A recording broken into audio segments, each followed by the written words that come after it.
RealAgriculture.com presents Under the Microscope with BioVision Seed Labs. All right, I'm Lyndsey Smith, and it's time for another episode of Under the Microscope. And today I have a very special guest. Holly has decided to step out for this one, and instead we're joined by Leslie Bieleny, the marketing coordinator for BioVision Seed Labs. So welcome here, Leslie. Thanks, Lyndsey. Thanks for having me. Yes. So nice to kind of change things up. The last Under the Microscope that Holly and I did was actually at Farm Tech, I think. Yes. Which was really nice to do it in person. And now we have a new face. So this year is all about fresh and new for Under the Microscope. So I like that. Anyway, speaking of new, actually, this is a topic we've never covered before, but we are going to talk about faba beans and the rise of faba beans and why they're different from a seed test perspective. So why don't you give me a sense of, what you're seeing as far as popularity of the crop and what maybe farmers and seed growers might need to know about it? For sure. Well, yeah, we've definitely been seeing an increase in the number of samples that we've been receiving of faba beans this year. We think it's probably due to new market opportunities for faba beans, new variety development, as well as a need for new pulse crop in rotations. So right, because we here in the East are sort of lucky to have soybeans as a bit of an option. Certainly there are areas that faba beans is a fabulous fit. So where soybeans maybe isn't. So it's nice to have that, an actual pulse option, not just a nitrogen fixer. Definitely. There's been a lot of excitement this year. Yeah. So there's something, and I didn't know this, I just learned this, but what is different about when you're testing for faba beans than maybe for some other crop types?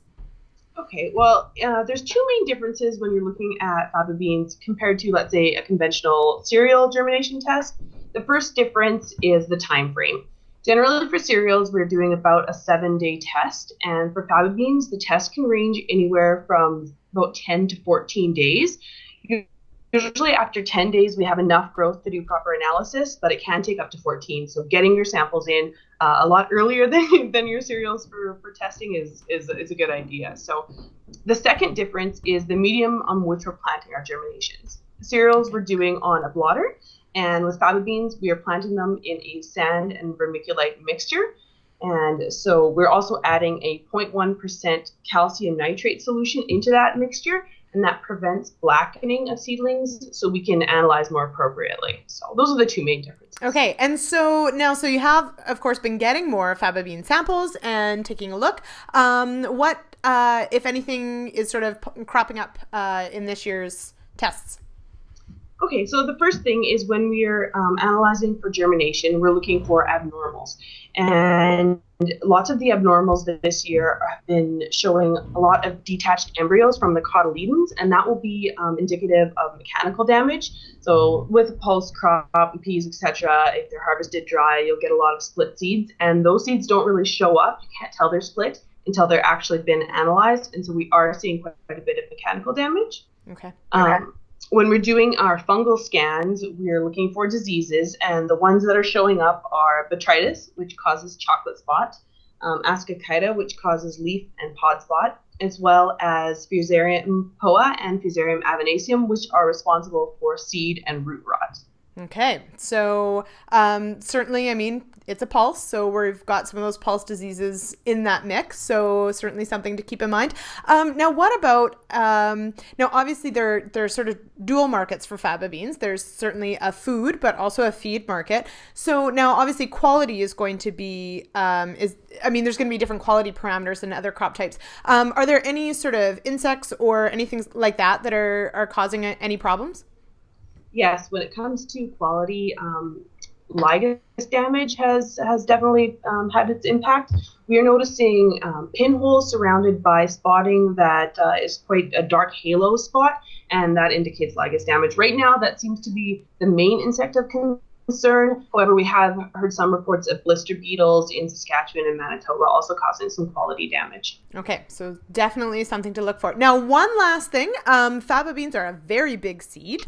And of course, frankly, it doesn't matter if you've got big seeds or little seeds. There's that really important 1,000 kernel weight that plays a huge factor in your pounds, what your pounds per acre is going to actually equate to in seeds per acre. So do farmers need to be asking for that? Does it make an even bigger difference with something like faba beans?